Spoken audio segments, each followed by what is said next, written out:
Twelfth करने के बाद में जब आप कॉलेज में घुसते हैं तो आप अपने बेसिक सब्जेक्ट सारे पढ़ो। ज्योग्राफी पढ़िए, इकोनॉमिक्स पढ़िए, हिस्ट्री पढ़िए, बेसिक साइंस पढ़िए, करंट अफेयर पढ़िए। इस 3 सालों में आप सारे सब्जेक्ट अच्छे करिए विद्यार्थियों।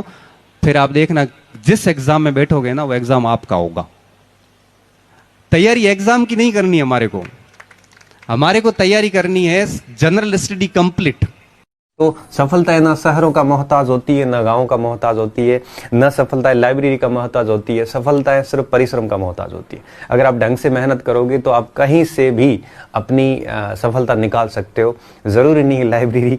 मैं अगर मेरी बात करूं तो चूंकि उस समय लाइब्रेरी कल्चर था नहीं, जहां तक मुझे याद है कि 2015-16 तक हमने भी ढंग से पढ़ाई करी थी।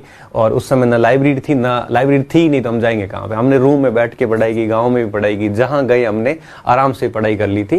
कोई ज़रूरी नहीं है लाइब्रेरी। हाँ, मानते हैं लाइब्रेरी ठीक है। आप फ़ोन आने से पहले आपको पता होगा कि आपको घर के सारे फ़ोन नंबर भी याद होते थे, लेकिन जैसे फ़ोन आ गए तब उसमें सेव करने की हमारी ऐसी आदत पड़ गई, हमें घर के नंबर भी याद नहीं है। हम आदी हो चुके हैं उस सुविधाओं के।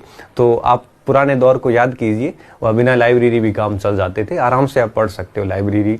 और जो चीज़ें हम पढ़ते हैं उसको हमारे जीवन में लागू करना ही अधिगम है, तो समायोजन करना ही पड़ता है। तो ऐसा है, आज से 3-4 साल पहले की आप कल्पना कीजिए जब कोई लाइब्रेरी हुआ ही नहीं करती थी।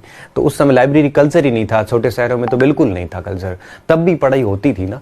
तो आज जब लाइब्रेरी आ गई है तो हम उसके आदी हो चुके हैं। बाकी बिना लाइब्रेरी की भी पढ़ाई की जा सकती है, ऐसा कुछ भी नहीं है।